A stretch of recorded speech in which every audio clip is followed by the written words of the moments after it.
장마 때문에 농산물이 큰 피해를 봤죠. 지금도 남부지방에는 비가 오면서 이 채소에 큰 타격을 주고 있을 겁니다.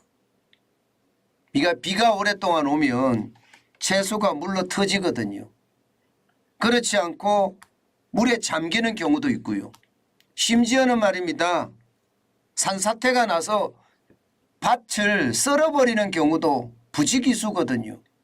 그만큼 올해 장마가 대한민국 전체에 저는 위기를 계속 가중시킨다 이렇게 생각합니다. 문제는 물가인데요. 물가 여러분 진짜 장난 아닙니다. 무섭다는 생각이 듭니다. 여러분 이거 한번 보세요. 전주 대비 다다기 오이 값입니다.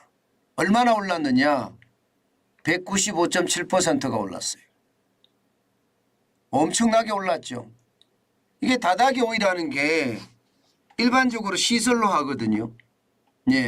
그래서 시설 안에서 비닐하우스 이런 거 있잖아요. 크게 해놓고 거기서 오이를 따서 사실 서울로 실어내거든요. 그런데 이 시설이 물에 잠겨버렸어요. 그것도 말입니다. 오이는요. 약간만 잠겨도 이게 타격이 가거든요. 그러니까 오이의 출하량이 확실하게 줄어들었고요. 그 바람에 지금 다다기 오이 값이 195.7% 올랐으니까 3배 됐다는 건가요? 3배? 와, 3배면 여러분 이거 장난 아닙니다. 그런데 오이만 올랐느냐? 아니에요. 안 오른 게 없습니다. 상추도요. 144.7%가 올랐습니다. 4kg 한 상자에 93,360원이에요. 이것도 2.4배가 올랐다는 거잖아요. 애호박도 마찬가지입니다. 143.8%나 올랐습니다.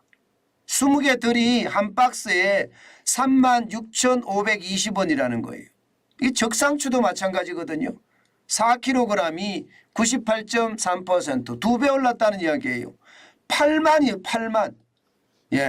83,520원. 청상추는 93,360원. 이게 상추 한 박스가 이 정도까지 오르면 진짜 충격적이죠. 깻잎은 더 올랐습니다. 2kg이 52.4%가 올라서 34,260원이고요.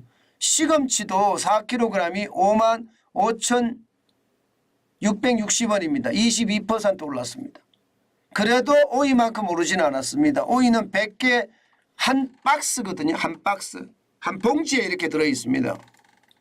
141,250원이에요. 물가가 올라도 뭐 이렇게까지 오르나 싶을 정도입니다.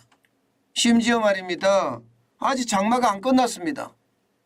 앞으로 얼마나 더 오를란지 감을 잡을 수가 없습니다.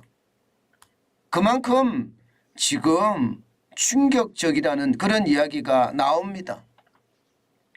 실제 이번 장마가 쓸고 간 것을 보면 말입니다.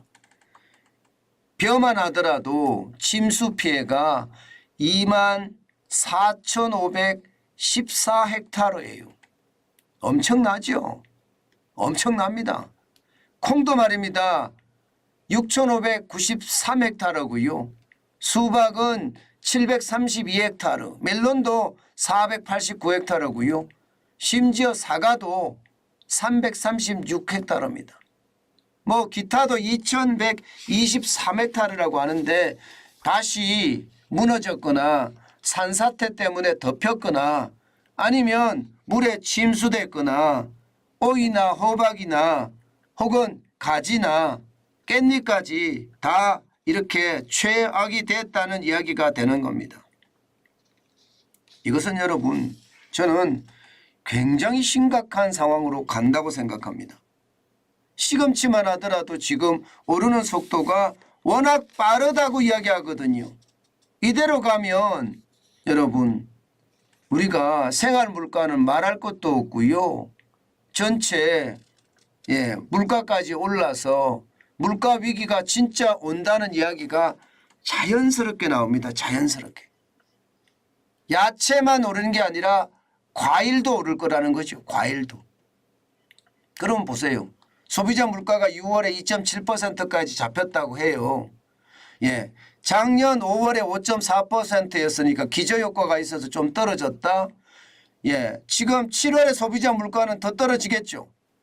물가 위기는 안 온다 이렇게 생각할 수가 있겠죠. 왜? 작년 7월에 6.3%였으니까 기저효과 때문에 더 떨어질 거라 예상이 돼요. 그렇지만 여러분 이게 7월 중순부터 장마가 휩쓸고 갔잖아요. 그러면 농산물에 대한 타격은 당연히 오게 되고요. 이게 농산물에 대한 타격이 오면 다른 물가들도 함께 등달아 올라가는 경우가 굉장히 많습니다.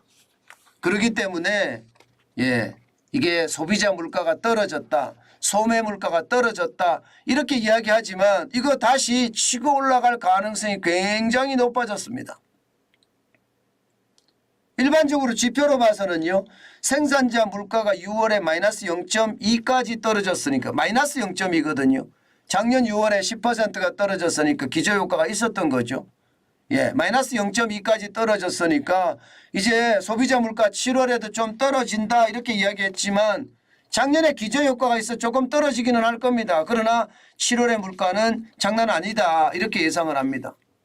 당연히 8월의 물가는 더 심각해지는 모양새가 나오지 않겠느냐 이렇게 예상을 하고요. 심지어 말입니다. 이게 그동안 말입니다. 물가를 잡아서 이제 경제가 좀 안정을 찾아갈지도 모른다 이런 이야기가 현재까지는 나왔었는데 집중호우 때문에 극한 호우 때문에 이게 쉽지 않다는 이야기가 지금 계속 나옵니다. 여기에다가 말입니다. 우리나라 문제만이 아니에요. 우리나라 문제만이. 우리나라는 지금 물난리로 난리지만요. 유럽에는요. 온도가 너무 많이 올라가서 폭염이라서 난립니다. 폭염 때문에 마찬가지로 거기도 농산물이 말라 죽고 있습니다. 유럽만 이런 게 아니죠. 지금 남미라든가 캘리포니아라든가 미국이요. 여기도 마찬가지 지금 가뭄 때문에 고통을 겪는다고 이야기합니다. 결국 말입니다. 이 장마가 결국 우리 경제에도 타격을 주고요. 세계 경제에 타격을 주는 것은 당연하고요. 문제는 여기서 끝나지 않는다는 거예요. 이 장마가 끝나면 엄청난 폭염이 올 거라는 거예요. 또 폭염이 왔을 때 괜찮을까요? 폭염은요 또 다른 내관이 될 수도 있다는 게 지금 시장의 예측치입니다. 안 그래도 말입니다. 시장의 분위기가 으스스한데요. 지금 이대로 가면 지금 물가 자체가 충격적으로 올라갈 수도 있다 이렇게 예상을 합니다. 여러분도 알다시피 한번 올라간 물가는 절대 안 내립니다. 그런 상황을 감안을 해보면요. 시장에는요. 저는 굉장한 위기가 될 수도 있겠다 이런 생각을 합니다.